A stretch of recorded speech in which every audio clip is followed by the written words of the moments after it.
The Gift of a True Friend by Stacey Barkley.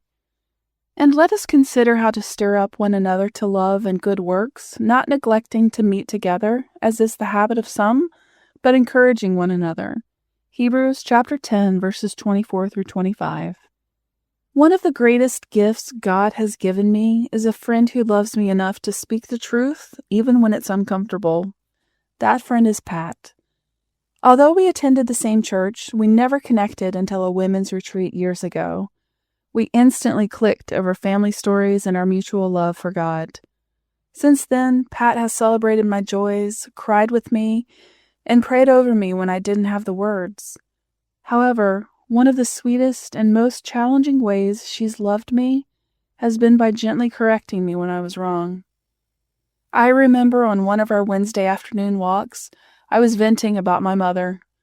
I was frustrated, justifying my bitterness, and expecting Pat to agree with me.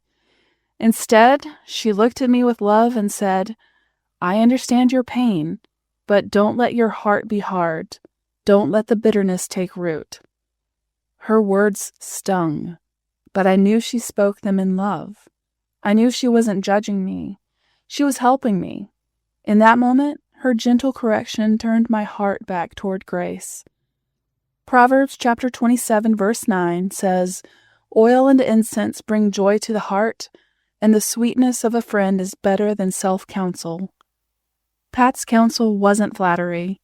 It was truth spoken in love, and it brought healing. Hebrews chapter 10, verses 24 through 25 reminds us not to give up meeting together, but to stir up one another to love and good works, just as Pat had done for me.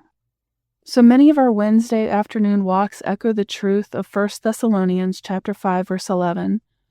Encourage one another and build one another up. There's nothing like a friend who truly loves us through both the good times and the difficult ones. I love the beautiful story the Bible tells us about Ruth and Naomi. Their story is about a friendship of love and loyalty. When Naomi lost her husband and sons, she urged her daughters-in-law to return home. But Ruth clung to her and said, "For wherever you go, I will go, and wherever you live, I will live." Ruth chapter 1, verse 16. Ruth had every reason to walk away, but she stayed. Through sorrow and uncertainty, her faithful friendship changed both their lives. Ruth's commitment, the kind that says, "I'm not going anywhere," reminds us that friendship is more than shared interests. It's about walking alongside each other in every season, encouraging one another in the Lord. Friendship should always reflect Christ. It should be faithful, loving, and truth-speaking. Let's be friends who show up, speak truth in love, and build one another up in faith. And let's thank God for the friends in our lives who lovingly help us become more like Jesus. Questions for reflection. Is there someone who has loved you enough to speak truth into your life? Are your friendships rooted in shared faith, or is God inviting you to invest more spiritually? What steps can you take to deepen your current friendships in Christ?